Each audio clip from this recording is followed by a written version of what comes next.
The APU provides electrical power when the plane is on the ground and its main engines are off. Ever notice that small hole at the back of an airplane? What's it for? Is it some kind of secret engine that helps the plane fly faster? Not quite. That little opening is for something called the APU, or Auxiliary Power Unit. It's actually a small jet engine, but not for flying. Have you ever noticed the small hole or exhaust at the back of a plane? That's the APU Auxiliary Power Unit, a tiny jet engine hidden in the tail. It powers the aircraft's lights, cockpit displays, and air conditioning when the main engines are off. Sometimes you'll even see smoke or flames from it, totally normal. The APU is switched on before landing and shut down after the engines start.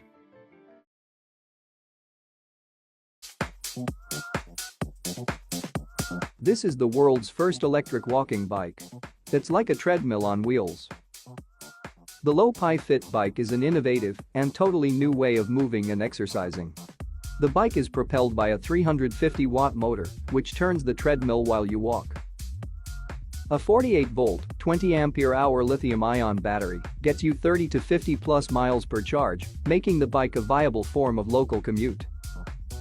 The electric assist, in combination with the adjustable multi-speed gears, boosts the rider's walking pace to speeds equal to or greater than a regular bike.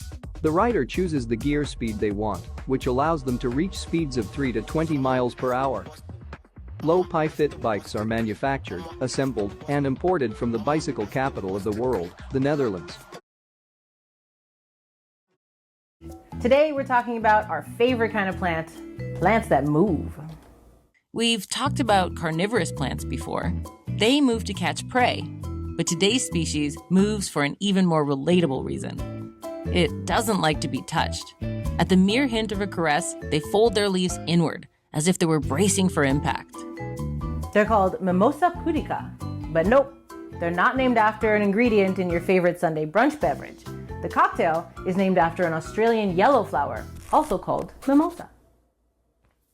The mimosa we're talking about is native to Central and South America, though it's been introduced to every other continent except Antarctica. Its name comes from the Greek mimos, which means mimic, as in they mimic the movement of animals, and pudica, which means shy. And their name is well earned. These plants will only open up when they're feeling pretty good. They'll close immediately if something touches them, if it's too hot, too cold, or if its stem is being shaken. This is not just run-of-the-mill coyness. This is actually a very effective self-defense technique against their two main worries in life: dehydration and being eaten by a vegetarian. Reason for which we have to go back into history, because the Dutch called this rattennest, and later it was named rotnest because it was a nest full of rats. And these rats are still here, but actually they are the cutest animals in the world. Some people consider them the happiest animals on Earth because they look like they're smiling. The main quokka population is on Rottnest Island, though they also live on Bald Island and mainland Australia, where they inhabit the southwest corner of the continent.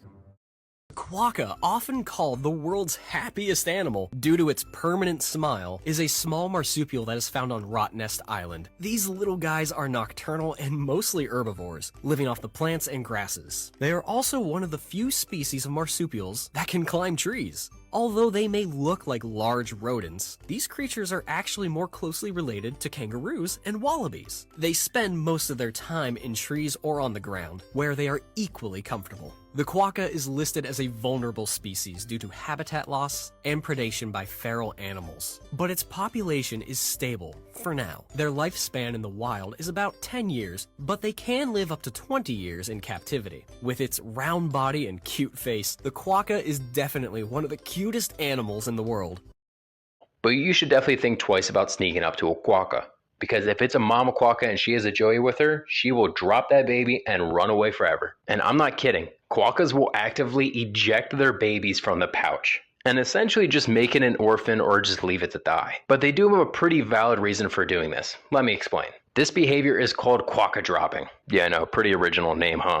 But a mother quokka will drop her baby as a distraction to save herself because this will benefit the population later. The sacrifice of the offspring ensures the mother's survival because unlike some animals on Earth, the quokka is able to breed and have babies year-round, kind of like a rodent. from their hosts, hence the common name. They're also known as tick birds and vampire birds for their feeding behavior.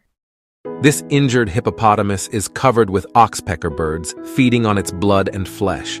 These oxpecker birds are not harming the hippopotamus. On the contrary, they are saving its life.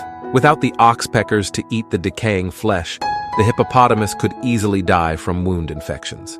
Removing the rotting flesh allows for faster healing. It's a remarkable example of symbiosis. Nature indeed leaves a lifeline for all injured animals. This has been a Pinguinati production. If you'd like to support the channel, links are in the description.